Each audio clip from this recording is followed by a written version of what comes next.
So I'm going to flip the script probably about 180 degrees. I mean, we're talking about the basic of sampling and synthesis processing and stuff like that. I'm going to be talking about compression. Just real quick, who here has no idea what a compressor is, how to use a compressor, and why compressors are going to save your soul? 2 people? How many people feel like they know everything you'll ever need to know about a compressor? I'm writing the software compressor. Yeah, that guy can totally buy everyone beer right now. There's nothing I'm going to say that's going to impress that man.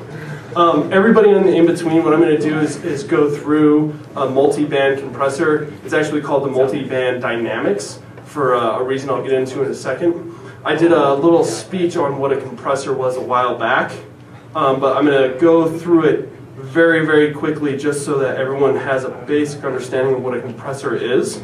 A compressor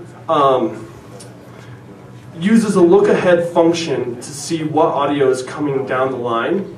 So using a pre-delay, it kind of analyzes what's coming into the compressor, and then we'll make adjustments based off of the decibels coming into it.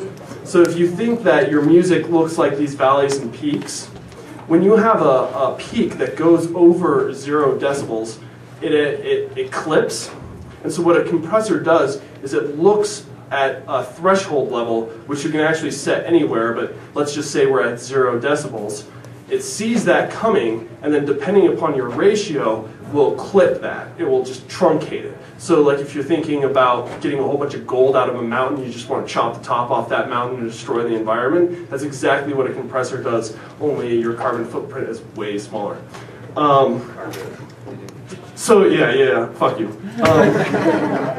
So the main functions of a compressor, if you're looking at the screen, this is your threshold. This sets the level in decibels at where the compressor is going to start clipping your music, or the incoming sound. How much it clips it, how much it drops that sound in decibels, is determined upon the ratio. The ratio usually works like you'll see in a lot of compressors, you'll see a ratio of like 1:3, 1:2, 1:1. 1:1 means there is no change whatsoever. 1:2 means that for every 1 decibel above, it will drop it, or how does that work out? For every 2 decibels above, it'll drop it down 1 decibel. So let's say your threshold's 0, your audio clip is going to 3 decibels. It will drop it down 1 decibel below that point. So your more intense ratios like 1:6, 1 to whatever, is going to have a deeper impact on your sound. If you look at Ableton, their ratio is in points. So you see down at the bottom, like right now it's at 1.36. That just gives you a higher, instead of just having 1:3, 1:2, 1:1, it actually gives you more of an adjustment on a decimal point. And if you look at the compressor, this little screen right here gives you an idea of where your compressor is functioning. So at what arc that compressor is starting to work. So as you move the ratio, you see how it's adjusting up and down like that. That means the intensity of the compression is more intense down here than it is up here. Knee is how intense or how long in time it takes for the compressor to start working to its full effect. So like we were talking about envelopes or envelopes, same idea with knee. When you have a really harsh knee, actually this is the wrong thing here. So if we're looking at the brute compression, when you have a really hard knee, you see how it looks like just a clip like there, and then as you raise up your knee, it becomes softer and softer.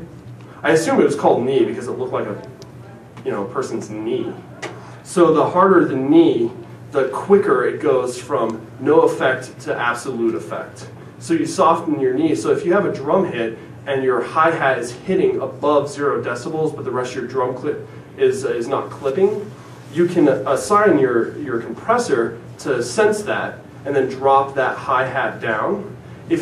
But if you hear that instead of getting a nice transition, it's getting this really hard transition, you can increase your knee. So instead of having an absolute truncation, it's actually having a slighter variable truncation. That is like as your subtlety knob. Yeah, your subtlety. Down at the bottom here on old compressor, the first is your attack and release. These are actual envelopes. This is how long it takes for your compressor to reach full effect and how long it takes before the compressor stops affecting your sound. These guys right here are probably the hardest controls to explain in an intuitive level. You just have to hear it. It's one of those things like how fast is your compressor working and how slow will change on any type of audio that you're working on. So drums are going to be completely different than vocals, are going to be completely different than a bass sound. All of that is relative. So these are the two knobs that you really want to just assign. And as you're working with your compressor, you just adjust those until you start to really kind of hear where the attack and release are affecting your sound. The other parts of Ableton's compressor is it has 3 different models. Fast forward, what is that called? Feed forward 1 and feed forward 2. These are your look-aheads. So in the digital world, all it's doing is setting up a pre-delay on your audio by a couple of milliseconds so that it can analyze what's coming through it, and then you're hearing it just a few milliseconds later. So feed forward and 1 and 2 are the differences between compressor 1 and compressor 2 of Ableton 7. So they're just sort of different flavors. They have more to do with, man, it's been a while since I read up on that stuff. The difference is just 2 different flavors. Then you have a feedback model, and I don't use that. That's it. What? I have a question about the look ahead. Yeah. Since it delays the signal going through the compressor, does it compensate the other tracks by delaying them exactly the same amount, so they all come in, all the different tracks come in at the same time? Yeah. Nope. And that's why it's taxing. Yeah, on your CPU, it does do that. It does skew it over. That's why you'll see like on the hardware ranks preferences, you'll see like if you throw it up, it has like the shift over with the it will add that basically, and that bar will jump up pretty nastily. Especially if you have a peak forward too, because it makes it read forward twice, back and forth, so it takes like a double read as it goes back. But if for like really awesome, compression on a bass drum or a bass, it's works. The specifics of that question, though, I don't believe that it compensates the rest of your tracks. So let's say you have 10 tracks set up, and you have a compressor on 1 track. If you have a 1 millisecond pre-delay, no one's going to hear it. It's not going to happen, and it doesn't matter. And if you look at that, it has options on here between 0 milliseconds, 1 millisecond, and 10 millisecond.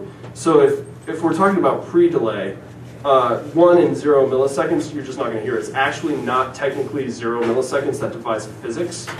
You actually have to have some pre-delay, or else you're actually looking at something that hasn't occurred yet.